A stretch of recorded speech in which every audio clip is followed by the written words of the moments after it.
All right, everybody, welcome back to another edition of the Mortgage Mike Speaks podcast. Yeah, we are here today. We're missing somebody. We got a wingman, Steven Salinas. My partner is gone today. He had a little bit of an emergency at home he had to take care of. So I get to fly, I'm going to say fly solo here with our special guest, Gary Evans, but it's just going to be an intimate conversation with the two of us today. Thanks, Mike. I appreciate you having us on the show. We're looking forward to it. And, let's go. Let's make this thing happen. Yeah. So I love this. Gary and I met a while back doing a transaction together, and we've had a chance to have coffee and work through some clients. And man, Gary, I love when people speak systems, my ears perk up. Yeah. And I think that's the first thing that I just like, oh my gosh, this guy, he understands systems.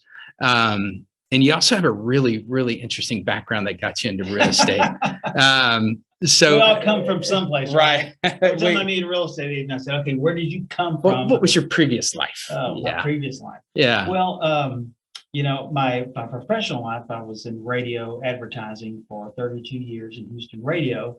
I worked with all the big operators: Clear Channel, Cumulus, Nationwide, Telemundo, and like I said, I spent 32 years in that, working at a high level. Right. Working with, we dealt with what we call the direct accounts, which is the owners across the guy who rang the cash register, opens the door in the morning. Right. And then as I matured in the business, I worked with large ad agencies that have multiple accounts, places, accounts like Chick-fil-A, McDonald's, household names, things like that. Right. Yeah.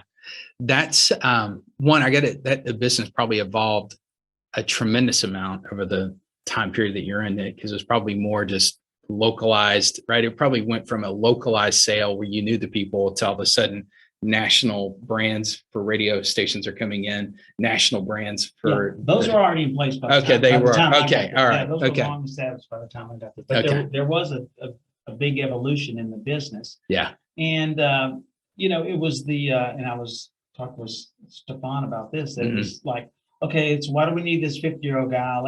Let's hire him and hire two 25-year-olds for half the price. Right, exactly. And so when that stuff started coming to me, and it's the natural evolution of business. I understand why they did it, why they went there. Right. But that doesn't mean I have to be a part of it. Right.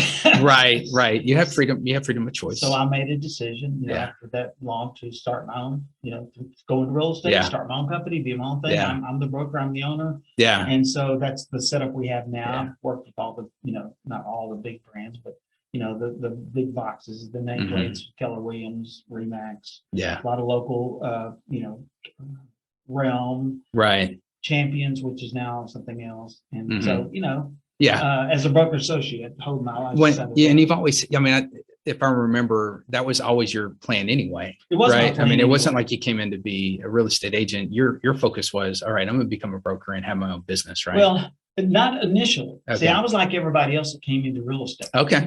And when I came into real estate, I said, okay, I really didn't know what I had my hands on. How does this work? I'd asked the people I was working with, how do you get business? And they said, you get your name out there, you get your picture out there, and people call you.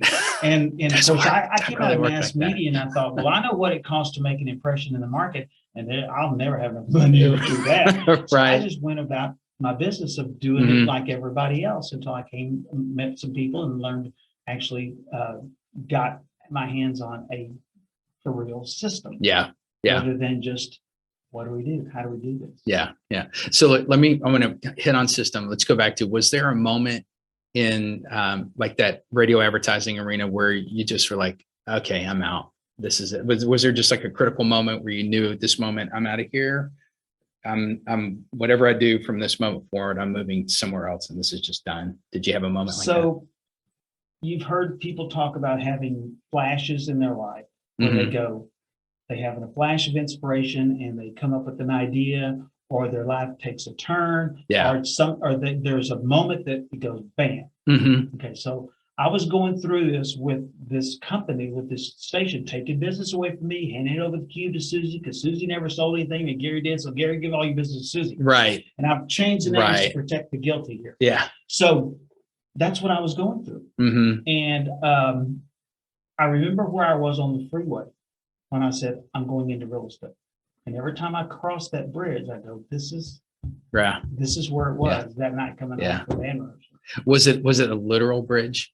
Yes, it absolutely was. Oh my gosh, how On the freeway. great that is, right? Yeah, I mean, okay. it was like that's when I decided along that strip that I went and ripped through it and got my real estate license. I got licensed up really quick. Yeah. And then stepped away for a while, went to work with a family member, and we had a great time. But then it was, you know, you don't. It's hard going to work with family members because money and family sometimes is an interesting dynamic. Right. And so I stepped away for a while, went back to radio. Then after a while in radio again, I realized why I got my license in the first place. Yeah. So I'm like, okay, where's that license? It's in a drawer around here someplace. And I found it and got licensed up again, had to take all the state tests Oh again, gosh. took all those courses. Right. And they have, this is nothing on any agents that have a lot of letters behind your name, but most consumers don't really know what those mean. Right. So, I made a decision that I only need one, and it's the broker license. Right. Because that's when I said, I want the company, I'm gonna be the guy, I'm gonna start this. And that's where we are right now. Okay. So that was the reason that I got the broker license, and that was only one. I stopped there. Right. Right. There you go. So, okay. So you started developing your business. Like, okay, I'm not sure what to do. Let me just give it a shot and try. I'm going to get my name out there. Where, like, there had to have been a moment where you thought, gosh, there's got to be a better way. Right.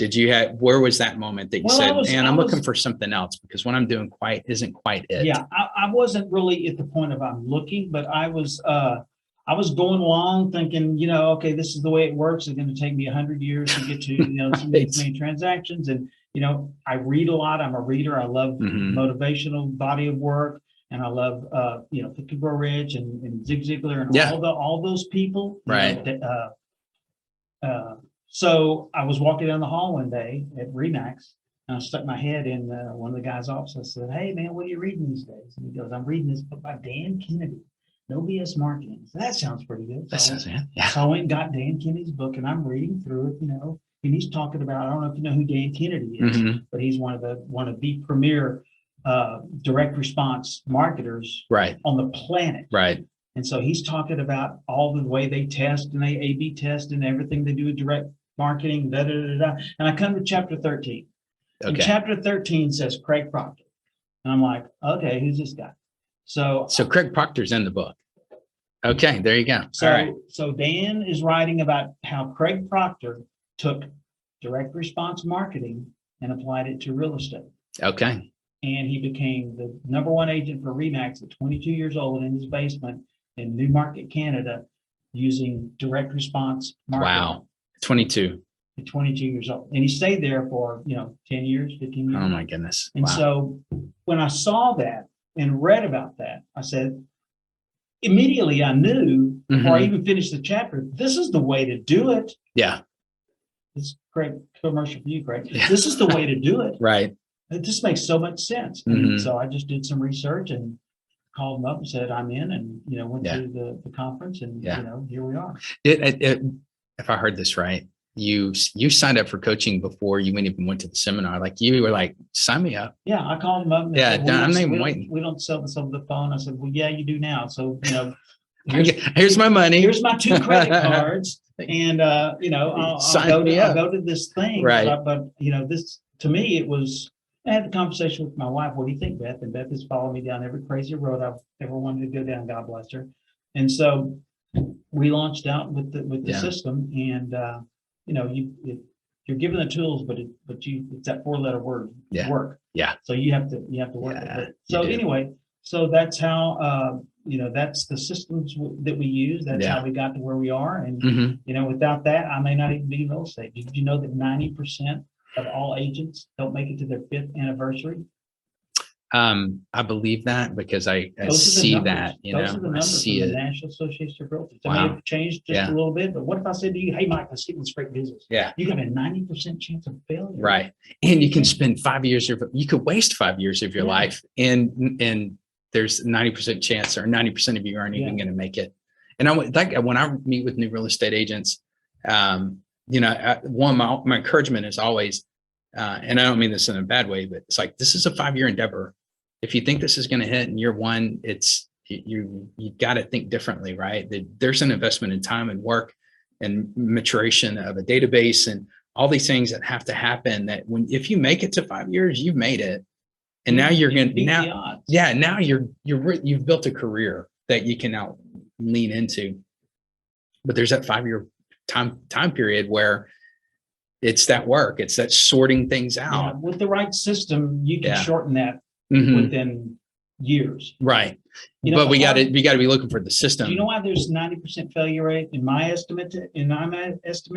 Estimate of it. What's that? Is that the hardest part about this business is getting business. Yeah. And nobody teaches you that. Right. Here's an example. So we're hiring. Okay. So I've got an interview tomorrow with an agent. She called me up our marketing. Yeah. Yay, marketing. And she's a brand new agent. I'm so excited. My husband's got a great job. I'm like, okay, cool. That's good. So she says, I told her, I said, here's what I want you to do. I want you to go talk to everybody else first. No. I want you to go talk to Remax. I named them all. Go talk to all of them, and I want you to ask them 2 questions. What are you going to do to help me build my business? Are you going to get me appointments with buyers or sellers? Got it. You know what the broker said to her? Tell me the answer. The broker said, I'm not going to babysit you. Okay. That was a very short Mark that one out. Yeah. And I'm not going to babysit you. This is not a ditz on our brokers out there or our nameplates or any of that, but the industry does not teach you how to get business. Right. They do not teach you how to go out and do this. You don't see real estate school. That's what makes us different from what we do. Right. And I will say that that's the same thing in the loan officer side of it, right? You can go through your licensing classes, you get out, congratulations, you're a loan officer. And then you're left with like, well, what do I do next? And that's really the biggest struggle that I see in my industry, especially with new people coming in, is that they don't know what to do. They don't know what to do. Yeah. No direction. Right. And what I love about that space is that they don't know what to do and don't have any direction. If they will submit to the authority of the system, that's the key, right? As long as they don't think they're smarter than the system and they're like, well, gosh, if that works for them, then I'm just going to do it. When they come in with that idea, those are the ones that really catch on, and they just don't know any better. Right. Just copy what somebody's done. Copy, no frame of reference. You don't have a box to live in. Just copy what Craig has done for 25 years and taught thousands and thousands and tens of thousands of agents across the United States and Canada and the world how to be successful and give you a system that has been proven. When you look at, so I know this thing, systems are systems inside of systems, inside of systems, inside of systems, right? Like it's not just a system. It's multiple systems housed within this thing called my business, where like, what are 1 or 2 systems within what you do that really creates maybe the biggest impact for you or generates the most business? Like what give us an idea what 1 or 2 systems would look like. Well, okay. So, a system is really just a checklist. Right. Exactly. Right? Oh yeah. So, when you're by yourself, when you're a solo agent and you're trying to get business, your system is what ads can I run that will generate leads for me? Okay. That will generate people calling. Right. Ever since I've met Craig Proctor in the fall of 2015, every closing I've had since then, the people called me first. Oh, that's nice. That's so nice. Yeah. All I have to do is the system there is just copy what's been done. Right. Okay. So now we have systems like, we have an ISA now, inside salesperson, who calls back our leads and books our agents. That's what we do. Right. You could say we're a real estate company that provides appointments to real estate agents. That's my business model. Wait, hang on. So the real estate model is find clients and then run a transaction, right? I mean, isn't that what you're supposed to do? Like you're great at sales, but I don't want you to sell. I want you to like run a transaction, or I'll do all these crazy things that keep you out of sales. Like, I mean, what I'm hearing you say is that you want your real estate agents to sell because that's their job. That's their job. That's what they want to do. That's right. You have to find the people that enjoy that want that part of it. Some people are like, I want to be the solo guy. Yeah. I want to touch every document. I want to chase the title company. I want to chase all that stuff.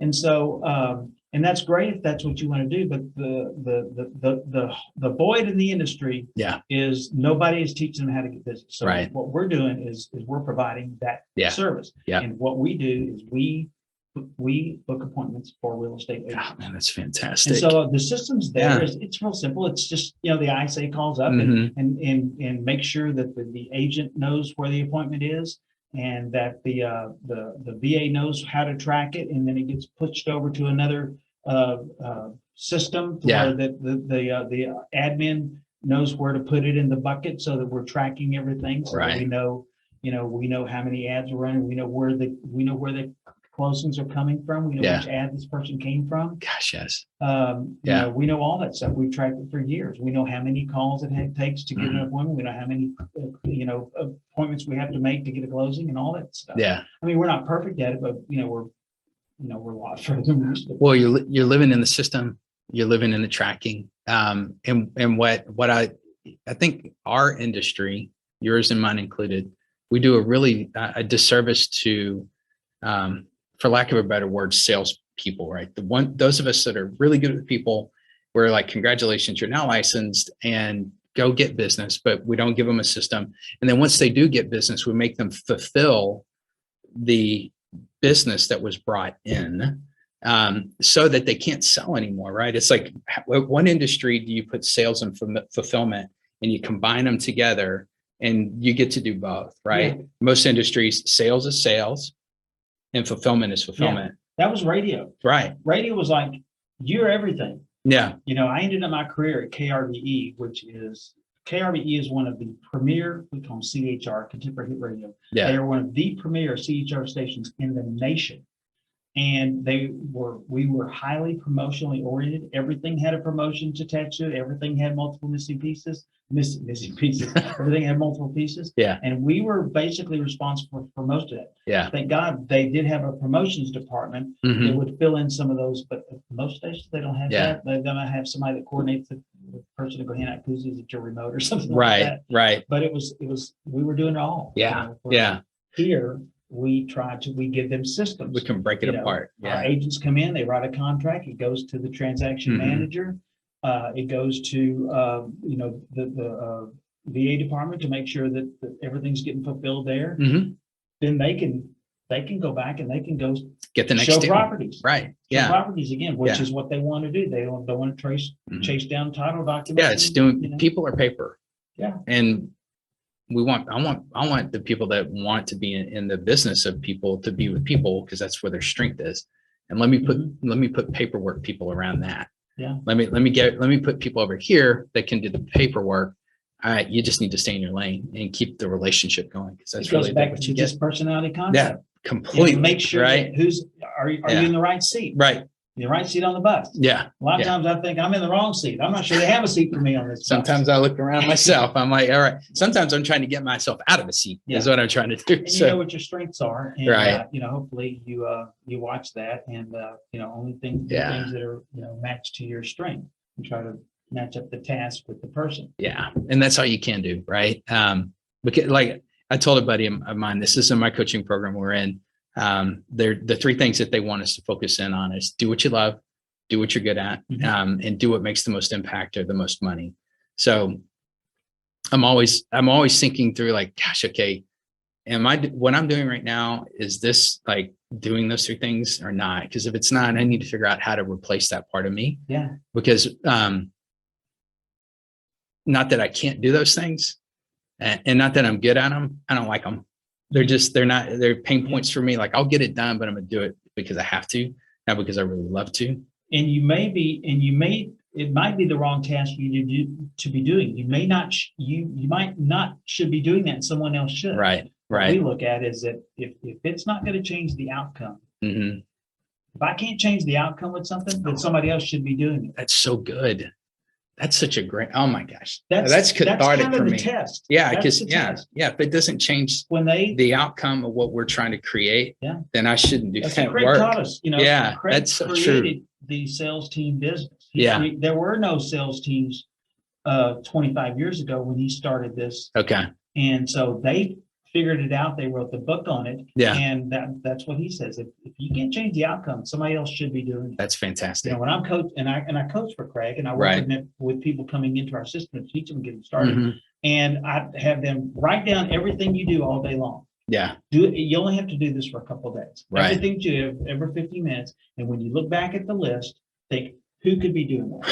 Who should be doing that? There's a book called Who Not How. Yeah. Think that. And that's the question. How. And it's a shift in it's a mindset shift. Yeah. Where when you think, okay, so like me, my limited P brain says, how do I do this? How do I do this? How do I do this? Right. I should be thinking, who can do this? Who can do this? Who can do this? Right.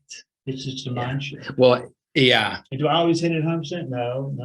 Well, because I'll pick up the how again. I'm learning the who. I'm really learning the who. Yeah. I'm trying. I'm not trying. I'm doing it, but there's this. I'll places where I pick up the how again. I do too. And then, we talk about that in the coaching program I'm in. The same idea of like the question's not how, it's who. And then the other part of it is, which is I think the biggest impediment to most of us, and we think, oh, that's just going to cost me money. But it's like, well, how much? Like if I write $100 check and I'm going to cash $1,000 check, I'll write $100 to cash 1,000 any day. And that's the mindset. The scarcity mindset says, well, I can't afford the 100, right? The opportunity mindset says, well, gosh, if I write this check, it's going to produce this opportunity, and I'm going to cash $1,000 check. So I'm okay spending the money as long as it changes. It changes the input or the output that we're looking for, and that begins to generate more relationships, right? More impact. Yeah. And sometimes that's a testing. You don't know. Yeah. And we're independent business people. We're entrepreneurs. Sure we are. We're the risk takers. Mm-hmm. And you've got to put risk. You got to put your person. Like when I decided to leave the radio station and become a real estate agent, I mean, you talk about, I had to go to my wife and say, are you sure you okay with all this? Because, I don't want to risk her putting a pillow over my head in the middle of the night and say, this is over with. Yeah. So, we're risk takers. We put it out there in hopes it's going to come back. We have to test, we have to tweak and see what works, see what doesn't. Right. Our mistakes. And do I do all that really good? No, I'm probably really bad at all that stuff. Right. But I know what I'm supposed to be doing. Right. Exactly. And I'll keep working. I think I'm tenacious. In the end, I'm like, I've got a plan. I know the direction that's headed in, and I'm just going to wake up every day and make sure that we're moving on this path, whatever we do, that we just don't get stagnant, that we continue to look at things, refine systems and processes, putting the right people on the bus where they need to be. That's really cool. That's really cool. When you look at what would be exit strategy, years down the road, building out this business, what would it look like? Craig asked me that yesterday. Oh, goodness. Okay. So it was like, I don't think I'll ever stop working. Yeah. Because I think work is spiritual, and I think we're supposed to work. I agree with that 100%. Amen. Yes. And so I'll always work at something, and I can get this business if I do everything right. And the way that we're doing this is that I can have the systems up and have people doing things, and I can come in and I can either manage it from manage, not the right word, because there's always one person at the top. Yeah. Whether it's Lee Iacocca or whether it's Elon Musk, there's never two. You can't have a two-headed monster. Right. There's been people that have made it work. Charlie Munger and Warren Buffett. Yeah. Those are a great pair. But typically there's going to be one person, because you have to have someone that's the visionary. Right. Okay. So I'll probably always play that role, and that excites me. And that's I think is where I'm headed, and that I think that's where my strength is. Right. And so it'll be, you can work the work parts that you have to do can be done from anywhere, with a cell phone and a computer. Gosh, yeah. And spend some time with my wife and do some traveling and do some stuff like that. And maybe it's just living outside of Houston. Right. Maybe it's living on Lake Travis or something. Yeah. There's many people in our business in Craig's system that have multiple offices in multiple locations. Right. And my friend Terry Thomas lives in Florida, and his team's in Arizona. Fantastic. That's so great. Wow. He'll fly in once a month. Yeah. And works the other stuff that he has to do from there. And you can. And you can, absolutely. Yeah. I mean, if you have the systems like we talked about. Right. And you just start cutting yourself out of all the things that aren't necessary for you to do, and you put the people and the processes in play to do that. And then you have freedom. Wow. You've got freedom. Right. I think the thing, the one thing that I've come to see in the last couple of years of just being in coaching is that I had financial freedom. Let's see. Oh gosh, I'm going to lose them. There's three things. Anyway, the one thing I didn't have was time freedom. I can't remember the other two right now, other than the financial and something, but the time freedom piece. And that was the one thing that I was missing. I was like, I want my time back, because there's people in my life that I care about a lot that deserve that time, and they're the priority. And I want to make sure that they get that priority from me. Right. So time freedom was such a big weight on me. And the good thing is with building teams and systems and processes, there is time freedom. Yeah. Like I'll go on vacation for 2 weeks in a couple of weeks. I don't have to answer the phone. I won't check an email. My business will run. You've done great. And people don't need me. They just need us. So need to hang around him. Well, we need to hang around each other and learn and grow and help lift each other. Cause I think our industries, I think maybe the biggest need in our industry is that time freedom. And real estate, whether or not it's loan officer or realtor, this industry will steal your time. It'll steal it massively. Yeah. And that's just, it's not fair to us. Right. We want to give, but we can't give 100% all the time, and Gary, this is awesome. This is really great show with you, my friend. Talk to you. And, Talk over some of these things, and hopefully there's people out there watching this that will, be able to benefit from some of the things we've shared today, and how we use systems and how we, our stories and where we came from, and maybe that'll be a source of encouragement for someone. I hope. Right. Yeah. If you're a new realtor, reach out to Gary. He's got systems. He's got the processes. He's got he has a way to help you go out and just do the thing what got you in this business is people. Go be with people. Let him put you in front of people. He's got the system that'll put the people in front of you, and he can have the answer processes that'll take care of it once it gets under contract, and you get to go do more people work. Yeah. We don't want you to chase. We have people to do all that. Yeah. We don't want you doing that. Yeah. What we do is we're taking up the void that we feel the industry has, and that void is that they don't teach you how to get business. And so what we do is our company focuses on providing appointments to real estate agents. We do lifelong training. It's a lifelong learning over here, and so that's what we do. Yeah. And we're always looking for folks that have. And you don't have to have been in the business for 20 years, 15 years. If you've done a handful of transactions and you know your way around the paperwork, even if you don't, and you're excited and you want to investigate an opportunity, that's all I need. That's the prerequisite here. Be excited about it. Know your way around the paperwork. If you don't know, if you only done a few transactions, it's not a problem. That's okay. And I'll tell you another thing that. If you're a buyer out there and you're looking for someone to take care of you, this is the guy to talk to. Thank you. So here's how we met. So don't want to get out into the real estate weeds, but so I was the seller. I had the listing, and so his client was buying my listing. So when they came on board and we got the contract and all that kind of stuff, Mike reached out to me, and he's emailing me and texting me and calling me every week. Update. And he stood out so much in my mind that this guy is on it, because I'm not even his client. He's telling me all along the way. He's keeping me informed. Probably better than a lot of lenders that I've worked with that were my client, right? So if that's you, if you're looking to buy a home and you need a mortgage, you need a loan, you need somebody to take care of yourself that's going to be on top of it, I tell you, you should call Mike. Thank you. And that's how we met, and that's why we're here. That's so awesome. And I will say, I'm gonna dovetail off of you, because you've inspired me, because I'm looking for loan officers, kind of like real estate agents that you are, that are at that same spot. It's like, look, you want a system and you want a process, I can teach you into it, and I can insulate you in the sales world to keep you out of the paperwork, so you can go, and I'll teach you how to develop business, like working with Gary and working with the listing agent. How do you build that relationship?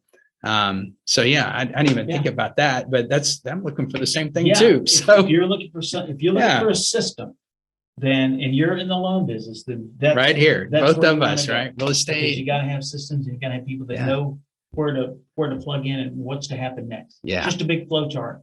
That's it. That's it. Well, Gary, thank you so much for being on the show, my friend. Thanks, This was Mike. really good. It's been great, man. All right, guys. Thanks for Hey, having us in. if y'all do us a favor, like, subscribe, Yeah. comment if you need to, reach out to us, connect with us. You bet. Yeah, we'll see you on the next episode.